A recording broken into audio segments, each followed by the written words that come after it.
வணக்கம். கடக லக்கணக்காரங்களுக்கு எந்த மாதிரி வீடு அமையும் அப்படிங்கிறத பார்க்கலாம். அதாவது கடக லக்கணத்துக்கு 4ஆம் வீடு வந்து காலபுருஷனுக்கு 7வது வீடாக வரும் இல்லையா? அப்போ 4 7 அமையும். அந்த வீடு வந்து சுக்கிரனோட வீடு, காற்று ராசி, சரராசி. அப்போ உங்கள் வீடு எப்படி இருக்கும்? நல்ல காத்தோட்டமாக இருக்கக்கூடிய வீடாக இருக்கும். அதான் அந்த வீடு சுக்கிரன் திக்பலம். அப்போ அதில் சுக்கிரன் இருந்தால் தான் திக்பலம்னு இல்லை, இல்லாட்டாலுமே இயற்கையாகவே உங்களுக்கு திக்பலம் உண்டு. உங்களுக்கு வண்டி வாகன வசதிகள் எல்லாமே கிடைக்கக்கூடிய வாய்ப்புகள் உண்டு. இப்போ இதே இடத்துல சுக்கிரன் இருந்தாலும் வச்சுக்கோங்களேன், அப்போ நம்ம கேந்திராதிபத்திய தோஷம்னு சொல்லக்கூடாது. சுக்கிரன் 4ல் இருந்தாச்சுன்னா உங்களுக்கு மாளவியா யோகம் உண்டு. அப்போ உங்கள் வீடை பார்த்தீங்கன்னா அந்த வீடு வந்து ஜடராசின்னு சொல்லுவாங்க, துலாமை. அப்போ உங்கள் வீட்டில் நிறைய ஃபர்னிச்சர் எல்லாமே ரொம்ப அமோகமாக இருக்கும். பார்க்குறதுக்கு அந்த வீட்டுள்ளுக்கு போனாலே இது கடகலக்கணக்காரங்க வீடான்னு தெரியும். அவ்வளோ ஆல்ட்ரேஷனாக வச்சுருப்பாங்க. அது அந்த வீட்டில் சனி பகவான் உச்சம் பெறுகிறார் பார்த்தீங்களா, அதுவும் வாய் தத்துவத்தின் அதிபதியாக. அப்போ வீடு நல்ல காற்றோட்டமாக இருக்கும். ஆனால் அந்த இடத்துல சூரியன் நீசம் பெறதுனால உங்கள் வீட்டில் கொஞ்சம் வெளிச்சம் குறைவாகவே இருக்கும். எவ்வளோ தான் வீடு கட்டினாலும் வெளிச்சம் கம்மியாக இருக்கும். அதுக்காக நீங்கள் நிறைய ஆர்டிஃபிஷியலாக நிறைய லைட்டெலாம் போட்டுப்பீங்க. வீடை பார்க்கறதுக்கே பிரம்மாண்டமாக இருக்கும், அழகாக இருக்கும். அந்த மாதிரி வீடு அமையறதுக்கு வாய்ப்பு இருக்குது. இதே உங்கள் ஜாதகத்தில் லக்னாதிபதி சந்திரனும் சுக்கிரனும் சேர்ந்துருக்காருன்னு வச்சுக்கோங்களேன், அது சிறப்பு இல்லை. அப்போ நம்ம ஏன்னா சந்திரனும் சுக்கிரனும் சேர்ந்துருந்தால் மாமியார் மருமகள்னு சொல்லுவோமா, பகை கிரகங்கள்னு சொல்லுவோம். அப்போ இவங்க ரெண்டு சேர்ந்துருந்தால் அதே பாவத்தில் பாருங்கள், 4 7ங்கிறது மாமியாரும் மனைவியும் குறிக்கும். அப்போ வீட்டில் சண்டை தான் வரும். மனைவி என்ன சொல்லுவா, நான் இந்த இடத்துல தான் ஒரு சோபா போடுவேன்னு சொல்லுவாள். மாமியார் என்ன சொல்லுவாங்க, இந்த சைடு போடக்கூடாது, இங்கே போடணும்பாங்க. அப்போ தேவையில்லாமல் சண்டை வரும். அப்போ சுக்கிரனும் சந்திரனும் சேர்ந்து இருந்தாச்சுன்னா மாமியார் மருமகளுக்கு பிரச்சனை வரும். அது இருக்க சிறப்பு இல்லை. இதே பாருங்கள், அதே பரிவர்த்தனையாக இருந்துன்னு பாருங்கள், சுக்கிரன் சந்திரனும் பரிவர்த்தனையாக இருந்தால், இப்போ சுக்கிரன் சந்திரனும் பரிவர்த்தனையாக இருந்ததுன்னா நல்லது. அது இதே சுக்கிரனும் சந்திரனும் 11ஆம் வீட்டில் இருக்குன்னு வச்சுக்கோங்களேன், நீங்கள் எத்தனை வீடு பார்த்தாலும் உங்களுக்கு பிடிக்காது, ஒரு திருப்தியே இருக்காது. அதனால் சுக்கிரன் சந்திரனும் சேர்ந்துருக்க நல்லதில்லை. இதுவே சூரியன் அந்த இடத்துல இருக்காருன்னு வச்சுக்கோங்களேன், சூரியன் அந்த இடத்துல நீசம் இல்லையா 4ஆம் வீட்டில், அப்போ அது நல்லா இருக்காது. அப்போ வாஸ்து தோஷம் வரும். இதே சுக்கிரனும் கண்ணியில் இருந்தாருன்னு வச்சுக்கோங்க, அப்போ அந்த வீட்டில் வாஸ்து குறைபாடு வர்றதுக்கு வாய்ப்பு இருக்குது. ஏன்னா சூரியனுங்கிறது தகப்பன்காரன். அப்போ தகப்பன்காரனே அந்த இடத்துல மீசம் அடையும் போது நீங்கள் வந்து இப்போ கடகலக்கணக்காரங்க ஒரு கிழக்கு பார்த்து ஒரு வீடு வாங்கினீங்கன்னு வச்சுக்கோங்க.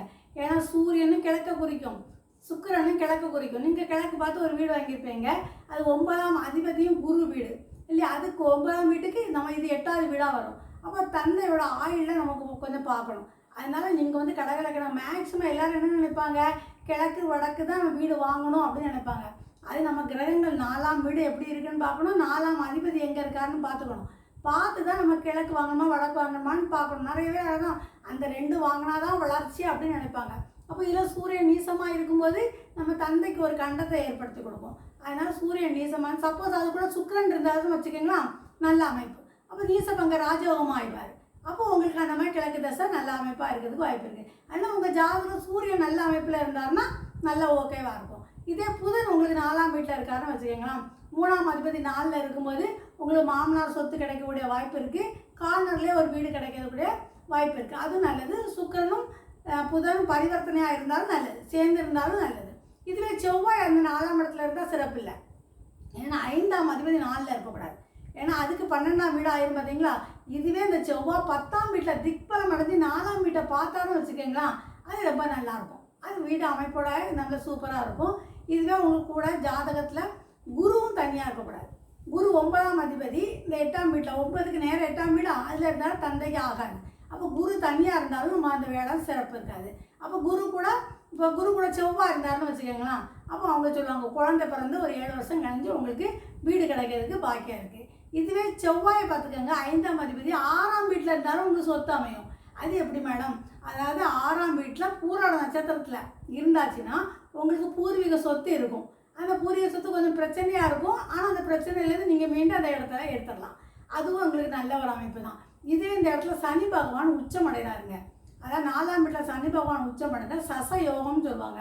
அப்போ ரொம்ப அமோகமாக இருக்கும். அப்போ அந்த வீட்டில் பார்த்தீங்கன்னா இந்த வீடை பார்த்த உடனே சொல்லுவாங்க, இந்த வீட்டில் தான் ஜமீன் இருந்தார் அப்படின்னு சொல்லுவாங்க. அதாவது பெரியவங்க இருந்தால் ஒரு மினிஸ்டர் வீடு, இப்படி பேர் சொல்லக்கூடிய இடமா உங்கள் வீடு அமையும். அந்த மாதிரி வீடு அமையும். நிறைய பேர் சனி பகவான் அதில் இருந்தாச்சுன்னா பழைய வீடை வாங்கி கட்டுவாங்க. கட்டி அந்த மாதிரி வீடை கட்டி இருக்கிறதுக்கும் நல்ல ஒரு அமைப்பு இருக்கும். அதாவது 7ஆம் அதிபதி சனி பகவான் பார்த்தீங்களா, அவர் 4ஆம் வீட்டில் இருக்கும்போது நிறைய பேருக்கு ரொம்ப லேட் ஆகிட்டே இருக்கும் திருமணம். அப்போ நீங்கள் ஒரு வீடை வந்து வாங்கி, பழைய வீட்டை வாங்கி நீங்கள் இடித்து கெட்ட தொடங்குன உடனே உங்களுக்கு திருமணமும் வர்றதுக்கு வாய்ப்பு இருக்கும். அதனால தான் அப்போ சனி பகவான் மேற்கு திசையை குறிக்கும், துலாமும் மேற்கு திசையை குறிக்கும். அந்த ஒரு பழைய இடத்த வாங்கி 4ஆம் பாவம் உற்பத்தி. அப்போ அதில் நீங்கள் ஒரு பிஸ்னஸ் பண்ணீங்கன்னு வச்சுக்கோங்களேன். ஏன்னா அந்த இடம் ஜடராசின்னு சொன்னால் நிறைய ஃபர்னிச்சர் நீங்கள் செய்து எடுத்து கொடுத்தீங்கன்னா டாப் லெவலில் அந்த பிஸ்னஸில் நீங்கள் கோடிக்கணக்கில் சம்பாதிக்கலாம். அப்போ நீங்கள் என்ன நினைப்பீங்க, மேற்கு திசை தெற்கு திசையெல்லாம் வாங்கவே கூடாது அப்படிங்கிறத நினைக்கக்கூடாது. 4 திசையும் நல்ல திசை தான். அது அவங்கவுங்க ஜாதகப்படி எந்த கிரகங்கள் எங்கே இருக்குது அப்படிங்கிறத பார்த்து தான் நம்ம அவங்க பொதுவாகவே ஒரு வீடுன்னு வாங்கும்போது சதுரமும் செவ்வகமும் தான் நம்ம பார்ப்போம் இல்லையா. அதுமாதிரி இந்த திசைகளும் நீங்கள் ரொம்ப பார்த்து தான் வாங்கணும். அப்போ எல்லாம் எந்தெந்த கிரகங்கள் சேர்ந்துருந்தால் நன்மை, எது தனியாக இருந்தால் நன்மைன்னு சொல்லி உங்களுக்கு அழகாக சொல்லியிருக்கிறேன். நீங்கள் உங்கள் வீடு எப்படி இருக்குன்னு பாருங்கள், வாஸ்து குத்தம் இருக்கான்னு பார்த்துக்கோங்க. சரி, உங்களோட சேனல் என்னோடய சேனல் உங்களுக்கு பிடிச்சிருந்தா நீங்கள் லைக் பண்ணுங்கள், ஷேர் பண்ணுங்கள், கமெண்ட்ஸ் கொடுங்க, சப்ஸ்கிரைப் பண்ணி வச்சுக்கோங்க. பக்கத்தில் இருக்க பெல் பட்டனை கிளிக் பண்ணுங்கள். நான் டெய்லி போடுற வீடியோ உங்களுக்கு ஆட்டோமேட்டிக்காக வந்துகிட்டே இருக்கும்.